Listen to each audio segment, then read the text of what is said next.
আজ একটা শুভ দিন। ঠাকুরের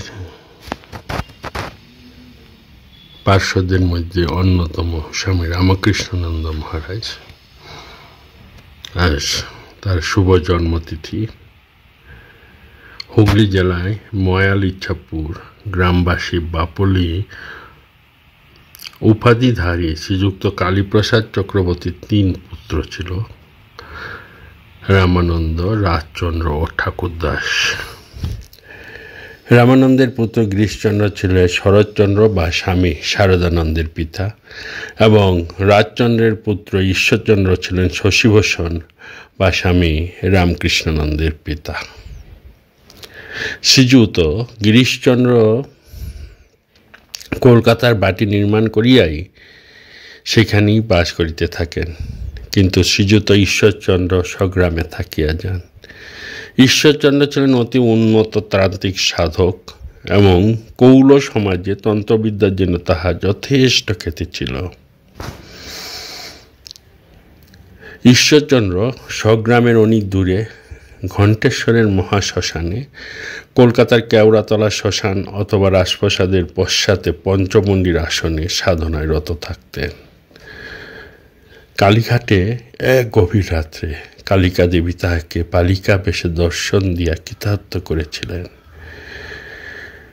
শশীভূষণের জননী অতিশয় উদার হৃদয়া ও সরলা ছিলেন। তিনি এত লজ্জাশীল ছিলেন যে নিকটাত্মীয়ের সম্মুখেও ঘোমটা দিতেন। শশীভূষণ 1863 খ্রিস্টাব্দের 13 জুলাই,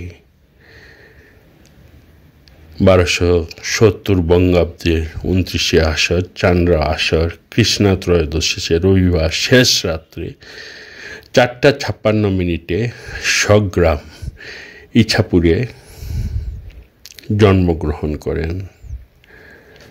গ্রাম্য বিদ্যালয়ে পাঠ সমাপ্তি তিনি ইংরেজ শিক্ষার জন্য কলকাতায় শরৎচন্দ্রের গৃহে আসেন এবং যথাসময়ে প্রবেশিকা পরীক্ষায় উচ্চস্থান অধিকারপূর্বক বৃত্তিপ্রাপ্তি হন। একদিন তাহার দর্শনের জন্য অর্থাৎ ঠাকুরকে তদ অনুসারে শরৎ ও শশী বন্ধুসহ 1883 খ্রিস্টাব্দে অক্টোবর মাসে দক্ষিণেশ্বরে উপস্থিত হইলেন। যুবকদিগকে শ্রীরামকৃষ্ণ অতি প্রীতি সহকারে গ্রহণ করিলেন এবং কেশবচন্দ্রের সমাজে যাতায়াত আছে শুনিয়া শশীকে জিজ্ঞাসা করিলেন, তিনি সাকার ভালোবাসেন কিংবা নিরাকার? শশী উত্তর দিলেন, ঈশ্বর আছেন কিনা তাই জানি না, তার আবার সাকার না নিরাকার। সরল ও নির্ভীক উত্তরে সন্তুষ্ট হইয়া ঠাকুর বলিতে লাগিলেন, বাপ মা আজকাল ছেলেদের অল্প বয়সে বিয়ে দিয়ে দেয়। যেই তারা স্কুল কলেজ থেকে বেরোয় অমনি অনেক ছেলে মেয়েরা বাপ হয়ে পড়ে।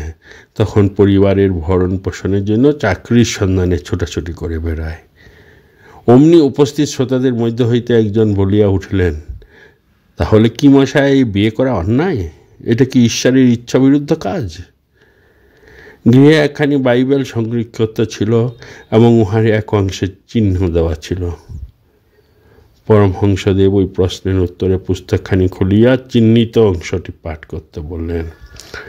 উহাতে লিখিত ছিল, অবিবাহিত ও বিধবাদিগকে আমি বলিতেছি যে বিবাহ না করাই ভালো, যেমন আমি নিজে অকৃতদার রহিয়াছি।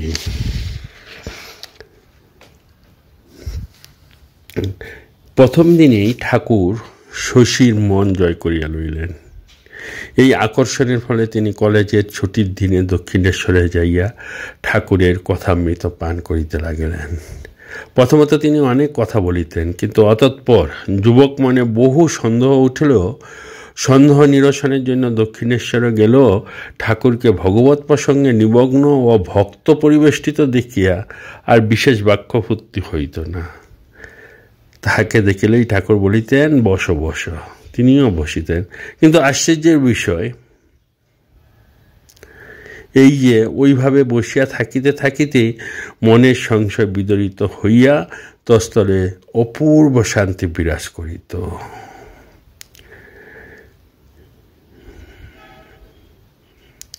একদিন বস্তু বিষয়ের সন্ধানে শশী দ্রুতপদে ঠাকুরের কক্ষ অতিক্রম করিয়া যাইতেছে। এমন সময় ঠাকুর বলিয়া উঠিলেন, তুই যাকে চাস সে এই, সে এই, সে এই। চকিতে শশীর দৃষ্টি অনুসন্দেহ বস্তু হইতে সদানন্দময় ঠাকুরের প্রতি আকৃষ্ট হইল। তিনি বুঝিলেন ঠাকুরই জীবনের একমাত্র জ্ঞেয় বস্তু, আর সব অনুসন্ধানে এই বৃহৎ অনুসন্ধানেরই রূপান্তর মাত্র। দক্ষিণেশ্বরে যাতায়াতের ফলে শশী ক্রমে নয়নাদি যুবক ভক্তদের সহিত পরিচিত ও প্রেম সূত্রে সংবদ্ধ হইলেন। ঠাকুর বরফ খাইতে ভালোবাসিতেন, তাই এক গ্রীষ্মের দিনে কলকাতায় বরফ কিনিয়া শশী পদব্রজে দক্ষিণেশ্বরে আসিলেন। বরফ খণ্ডটিকে তিনি এতই যত্ন সহকারে গামছা জড়াইয়া লইয়া গিয়েছিলেন যে উহা গলিতে পারেনি। ঠাকুর তাহার ঐকান্তিকতা, বুদ্ধি এবং রৌদ্রে দেহ ঘর্মুক্ত ও মুখ সূক্ষ্ম দেখিয়া ব্যথিত কণ্ঠে তারিফ করিয়া বলিলেন, আহা, তোর বড় কষ্ট হয়েছে। দেখো, যার হাতে জল গলে না লোকে তাকে কৃপণ বলে, কিন্তু আমি দেখছি তুই কৃপণও নোস, তুই দাতা। ফলত দক্ষিণেশ্বরে বারংবার যাতায়াত ও ঠাকুরের সেবাদির ফলে শশী তার স্নেহ আকর্ষণ করিতে সমর্থ হইয়াছিল। শ্যামপুকুরের পর কাশীপুর। শশী এখানেও গুরু সেবায় নিযুক্ত হইলেন। ঠাকুরের অসুখ সম্বন্ধে শশী বলিতেন, জগতের দুঃখ দেখে যিশু ক্রুশবিদ্ধ হয়েছিলেন, ঠাকুরের জীবনেও দুঃখে রোগ ভোগ করেছেন। রোগের কারণ সম্বন্ধে তাহার নিজস্ব মত যাই থাকুক না কেন, সেবা কার্যে তিনি সর্বদাই অগ্রণী ছিলেন। একদিন ঠাকুর জামরুল খাইতে ইচ্ছা হইলে, তখন শীতকাল, জামরুল কি রূপে পাওয়া যাইবে? শশী সংবাদ লইয়া জ্বালিলেন এক বাগানে উহা আছে। অমনি উহা সংগ্রহ করিয়া আনিলেন। জামরুল পাইয়া ঠাকুর সবিস্ময়ে জিজ্ঞাসা করিলেন, এমন সমল জামরুল কোথায় পেলি রে? কোথায় আর পাইবে সত্য সংকল্প ঠাকুরের, যেখানে অভিলাষ তার বীর ভক্ত, যেখানে সেবক সেখানে কোনো বস্তু অলভ্য নয়। ঠাকুরের সেবায় নিযুক্ত শশীর আহারাদি পর্যন্ত ভুলিয়া যাইত। কতদিন ঠাকুর তাহাকে বলিতেন, নিয়ে খেয়ে নাও, আমি এখন ভালো আছি, আমার এখন কোনো দরকার নেই, খেয়ে এসো। এমনও বহুবার হইয়াছে যখন শশীকে অবিরাম বিজন করিতে দেখিয়া ঠাকুর তাহার হাত হইতে পাখা লইয়া লাটুকে দিয়েছেন। দেহত্যাগের পূর্বে একদিন শশীকে তিনি স্নেহ বিগলিত স্বরে বলিলেন, দেখ, তোর এই সেবা দিয়ে আমায় বেঁধে রেখেছিস, তোরা যদি বলিস তাহলে একবার সেখানে দেখে আসি। সকলেই বুঝলেন ঠাকুর লীলা সংবরণের ইঙ্গিত করিতেছেন, আর যেন বলিতেছেন ভক্তের আকর্ষণই তাহাকে মত্তধাম ধরিয়া রইয়াছে। ঠাকুরের সেবায় শশী কতখানি মগ্ন হইয়াছিলেন এবং ঠাকুরকে কতখানি আপনার বলিয়া গ্রহণ করিয়াছিলেন, তাহা শেষ দিনের নিদারুণ ঘটনা বলিতে স্পষ্ট প্রতীয়মান হয়। সেদিন বৈকাল 7 মাইল ছুটিয়া ডাক্তারের বাড়ি গিয়া যখন জানিলেন ঠাকুর অন্যত্র গিয়াছেন, তখন আবার 1 মাইল ছুটি গিয়া পথে তাহাকে ধরিলেন এবং ডাক্তার যদিও জানাইলেন তাহা তখনই কাশীপুর যাওয়া অসম্ভব, কারণ অন্যত্র জরুরি কাজ আছে। তথাপি শশী তাহাকে টানিয়া কাশীপুরে লইয়া গেলেন। যথাবিধি পরীক্ষান্তে ডাক্তার চলিয়া গেলেও সেদিন পূর্ব অনুরূপ দৈনন্দিন সেবাদি চলিতে লাগিল। কেউই ভাবিতে পারিলেন না যে শেষ দিন সমাগত, অথবা অপরে যাই ভাবুক না কেন, শশী অন্তত চিন্তা করিতে পারেন নাই যে প্রিয়তমের সহিত তার বিচ্ছেদ আসন্ন প্রায়। সে রাত্রিতে ঠাকুর সাধারণ আহার অপেক্ষা একটু বেশিই খাইলেন। শশী খাওয়াইয়া দিলেন। মহাপ্রসাদের কোনো ইঙ্গিত না পাইয়া তিনি ভাবিলেন ঠাকুর সে রাত্রে এবং একটু ভালোই আছেন। এমনকি পরিশেষে যখন সত্যিই শেষ মুহূর্ত আসিল, শশী তখনও মনে করিলেন ঠাকুরের গভীর সমাধি হইয়াছে, কারণ তিনি দেখিলেন ঠাকুরের অঙ্গ প্রত্যঙ্গের উপর দিয়ে এক আনন্দ হিল্লোল বহিয়া যাইতেছে। এত আনন্দ উচ্ছ্বাস তিনি পূর্ব কখনো দেখেন নাই। রাত্রি শেষে বিশ্বনাথ উপাধ্যায় আসিয়া যখন কইলেন যে মস্তক ও মেরুদণ্ডে কৃত মালিশ করিলে সমাধি ভঙ্গ হইতে পারে, শশী তখন তাহাতেই প্রবৃত্ত হইলেন। কিন্তু অবশ্যই ডাক্তার আসিয়া বলিয়া গেলেন আর আশা নেই। অমরাহ্নে প্রায় 5টার সময় ঠাকুরের পুতদেহকে মাল্য চন্দন পুষ্পে সাজাইয়া শ্মশানে লইয়া যাওয়া হইল। বাস্তবকে বিশ্বাস করিতে অপট শ্বশুর চিত্রার্পিতের ন্যায় প্রজ্বলিত চিতার পার্শ্বে বসিয়া রহিলেন। লাটু তাহাকে হাত ধরিয়া টানিলেন। নরেন ও শরৎ অনেক প্রবোধ দিলেন। শশী তখনও কিংকর্তব্য বিমূঢ়। চিত্রা নির্বাপিত হইল। তিনি নীরবে ভস্মাস্তি তুলিয়া একটি তাম্র কলসিতে রাখিলেন এবং মস্তকে বহন করিয়া উদ্যান বাটিতে ঠাকুরের শয্যা স্থাপন করিলেন। শশীর বিশ্বাস ঠাকুর যাননি, সুতরাং ঠাকুরের দ্রব্যাদি সযত্নে রক্ষিত হইল এবং ভস্মাস্তি পূর্ণ কলসিতে নিয়মিত পূজা চলিতে লাগিল। ইয়ার পর শশীকে গৃহে ফিরিয়া অধ্যয়নে মনোবেশ করিতে হইল, কিন্তু নরেন্দ্রনাথের আহ্বানে আবার তাহাকে কয়েক মাস পরেই বরানকের মঠে লইয়া গেল। এখানে শ্রী ঠাকুরের পাদুকা সম্মুখে অপর কয়েকজনের সহিত সন্ন্যাস গ্রহণান্তে তিনি রামকৃষ্ণ নন্দ নামে পরিচিত হইলেন।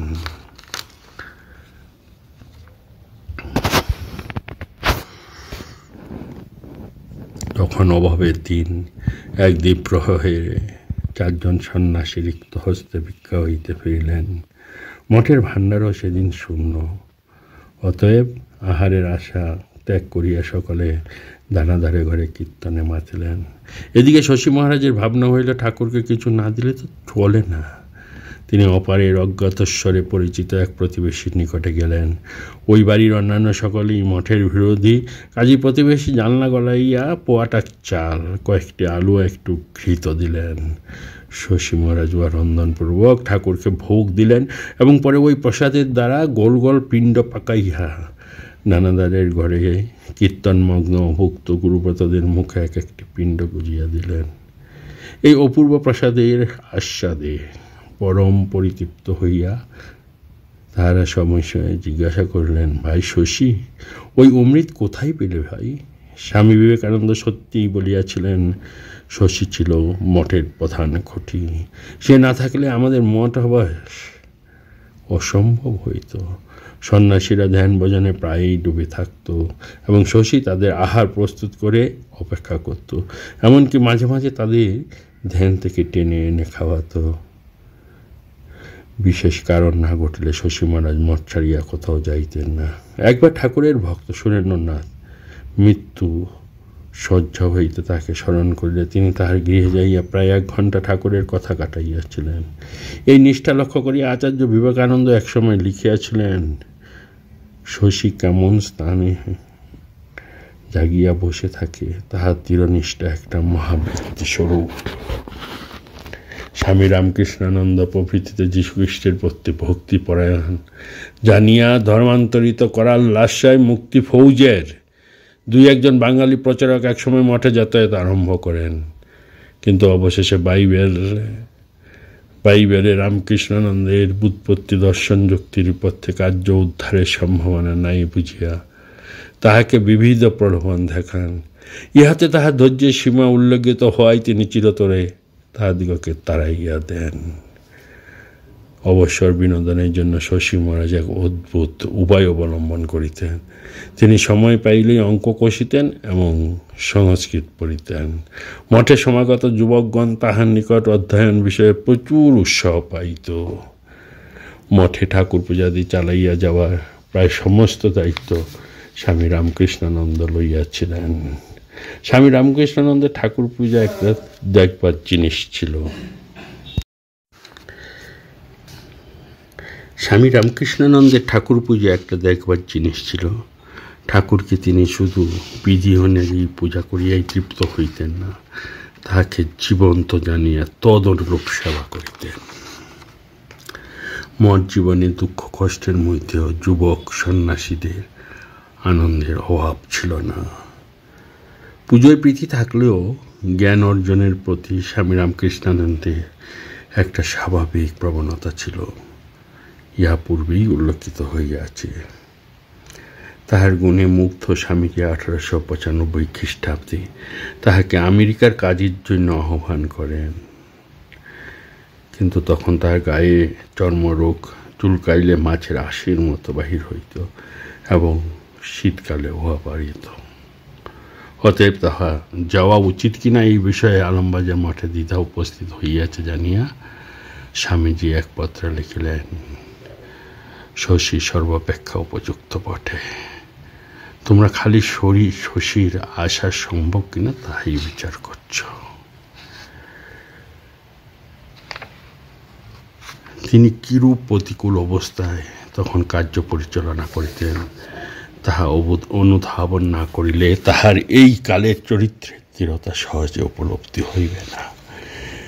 একদিন কার্যান্তে ঘর্মক্ত কলেবরে মঠে ফিরিয়া তিনি দেখিলেন ঠাকুরকে ভোগ দেবার মতো কিছুই নেই। তখন গায়ের কাপড় খুলিয়া ফেলিয়া বদ্ধদার গৃহে রুদ্ধ অভিমানে পুরুষ সিংহ পদাচারণ করিতে করিতে ঠাকুরকে বলিলেন, পরীক্ষা হচ্ছে, আমি তোমার সমুদ্রের তীর থেকে বালি এনে ভোগ দিব, তাই প্রসাদ পাব। পেট নিতে না চায় আঙ্গুল দিয়ে ঠেলে সে প্রসাদ গলায় ঢোকাবো। ঠাকুরের দোয়ায় সেদিন ততদূর অগ্রসর পূর্বেই গৃহোদ্ধারে করাঘাত হইল এবং তিনি দরজা খুলিয়া দেখিলেন যে ঠাকুরের ভোগের জন্য সমস্ত প্রয়োজনীয় দ্রব্য লইয়া এক ভক্ত উপস্থিত। আরেকবার ঠাকুরের ভোগে সময় আগত প্রায়, কিন্তু কৃত নেই। শশী মহারাজ চিন্তা কলিদয়ে পাইচারি করিতেছেন। এমন সময় তাহার ক্লাসের জনৈক ছাত্র আসিয়া জানাইলেন তিনি মঠের কোনো একটা অভাব মিটাইতে চান। রামকৃষ্ণানন্দ প্রথমত অস্বীকার করিলেন, কিন্তু ওই ব্যক্তির আগ্রহ দেখিয়া পরে স্বীকৃত হইয়া গীতের অভাবের কথা জানাইলেন। ছাত্রটি সেই মাস ওয়া তো দিলেনই, পরে প্রতি মাসে ওয়া পাঠাইতে থাকিলেন। 1902 বা 1903 খ্রিস্টাব্দে তিনি ত্রিবান্দনে যান। একাধিক বিভিন্ন ভারতবর্ষের জায়গায় তিনি পরিভ্রমণ করেন। মাদ্রাজ মঠের জন্য তাহার চেষ্টার বিরাম ছিল না। স্থায়ী বাড়ির জন্য কিছু অর্থ সঞ্চিত হইয়াছিল। এদিকে বিলগিরির দেহত্যাগের পর সংকটময় পরিস্থিতির উদ্ভব হইল। বাড়িটি নিলামে উঠিল। উহা ক্রয় করার মতো অর্থ মঠে নেই। অতএব বন্ধুরা চেষ্টা করিলেন যাহাতে অন্তত কোনো ভক্তের হাতে হওয়া যায়। উহা প্রতিদ্বন্দ্বিতায় মূল্যক্রমেই বর্ধিত হইয়া ভক্তটির ক্ষমতার বাইরে চলিয়া যাইতে লাগিল। স্বামী রামকৃষ্ণ তখন নিকটেই একখানি বেঞ্চিতে বসিয়াছিলেন এবং জনৈক ভক্ত মাঝে মাঝে তাহাকে নিলামের অবস্থা বুঝাইয়া দিতেছিলেন। অবস্থার দ্রুত অবনতি হইতে দেখিয়া ভক্তটি স্বভাবতই চিন্তিত হইয়া পড়িলেন। কিন্তু রামকৃষ্ণানন্দ মহারাজ যেমন সাক্ষীরূপে বসিয়াছিলেন তেমনিই রহিলেন এবং অনুদ্বেগে বলিলেন, তুমি ভেবো না, বাড়ি কে কিনবে বা কে বেচবে তাতে কিছু যায় আসে না। আমার অভাব অল্প, যে কোনো জায়গায় মাথা গুঁজে আমি ঠাকুরের নাম ও গুণগান করে দিন কাটাতে পারি। গরিবের প্রতি ছিল ভালোবাসা। রোগের শেষ কয়েকদিন তিনি নিদারুণ কষ্ট ভোগ করিয়াছিলেন। তাহার গাত্রে শুষ্ক বিখাউজ হওয়াতে অসহ্য যন্ত্রণা তিনি বিছানায় গড়াগড়ি দিতেন ও ছটফট করিতেন। কিন্তু তখনও তাহার মুখে নির্গত হইত জয় প্রভু, জয় গুরুদেব। শরীর থেকে 2 দিন পূর্বে সকালে 8-9টার সময় তিনি অকস্মাৎ ব্যস্তভাবে সেবককে বলিলেন, ঠাকুর মা স্বামীজি এসেছেন, আসন পেতে দে। সেবক কিছুই না বুঝিয়া স্তম্ভিত হইয়া রইলেন। শশী মহারাজ আবার বলিলেন, দেখতে পাচ্ছিস না ঠাকুর এসেছেন, মাদুর পেতে দে, আর 3টে তাকিয়ে দে। সেবক আদেশ পালন করিলে শশী মহারাজ কোনো অদৃশ্য দৃশ্যের দিকে নির্নিমেষ নয়নে চাহিয়া 3 বার প্রণাম করিলেন এবং পরে বলিলেন, তারা চলে গেছেন। সীমা তখন জয়রামবাটিতে। শশী মহারাজ তাহাকে দর্শন করিতে চাহিয়েছিলেন, তাই স্বামী ধীরানন্দ তাহাকে আনিতে যান, কিন্তু মা আসিতে পারেন নাই। এক অলৌকিক স্বপ্ন সূক্ষ্ম দর্শনের কথা তিনি পরদিন পুলিন বাবুকে বলেন এবং ওই বিষয়ে একটি গান রচনার অনুরোধ জানাইয়া গিরিশবাবুকে গানের এই প্রথম পংক্তিটি বলিতে বলিলেন, পোহালো দুঃখ রজনী, গেছে আমি আমি ঘোর কুস্বপ্ন, নাই আর ভ্রম জীবন মরণ, হের জ্ঞান অরুণ বদন বিকাশে হাসে জননী, বড়া ভয়া করা দিতেছে অভয়, তোল উচ্চতান গাও জয় জয়, বাজাও দুন্ধভি সমন বিজয়, মায়ের নামে পূর্ণ অবনী, কহিছে জননী কেঁদো না রামকৃষ্ণ পদ দেখো না, নাহিক ভাবনা রবে না যাত না, হেরো মম পাশে করুণার দুটি আখি ভাসে, ভুবন তারণ গুণমণি। 21শে আগস্ট, 4 ভদ্র। মহাসমাধি কয়েক ঘন্টা পূর্বে তিনি ঠাকুরের চরণামৃত পান করিলেন। একটার সময় তাহার মুখমণ্ডল আর রক্তিম, সর্বশরীর পুলকে রোমাঞ্চিত হইয়া উঠিল, মাথার চুলকুলি পর্যন্ত খাড়া হইয়া উঠিল। একটা 10 মিনিটে তিনি নশ্বর দেহ পরিত্যাগ করিলেন।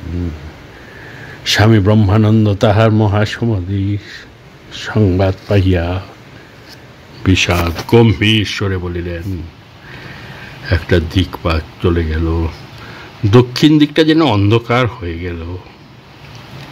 আর মাদ্রাজের পাচাইয়াপ্পা কলেজের শোক সভায় নগরবাসীরা সমবেত হইয়া এই প্রস্তাব গ্রহণ করিলেন। দক্ষিণ ভারতের নৈতিক ও আধ্যাত্মিক কল্যাণের জন্য স্বামী রামকৃষ্ণানন্দ জীবনপাত করিয়াছেন।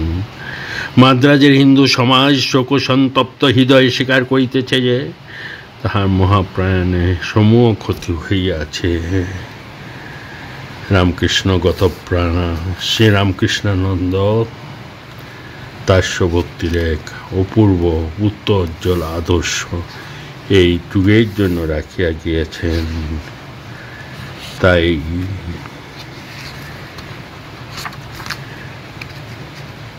নিজ জীবনও সুনিয়ন্ত্রিত ছিল। তিনি সব সময় সকালে গীতা ও বিষ্ণু সহস্রনাম পাঠ করতেন। স্বামী রামকৃষ্ণানন্দ একাধারে উপদেষ্টা, বক্তা ও লেখক ছিলেন। তিনি বাংলা, ইংরেজি, সংস্কৃত বহু বক্তৃতা করিয়াছিলেন, প্রবন্ধাদি লিখিয়াছিলেন। উহার কিছু কিছু পুস্তক আকারে প্রকাশিত হইয়াছে বাংলা ভাষায়। তাহার প্রণীত রামানুজচরিত তাহার প্রতিবার একটা শ্রেষ্ঠ নিদর্শন।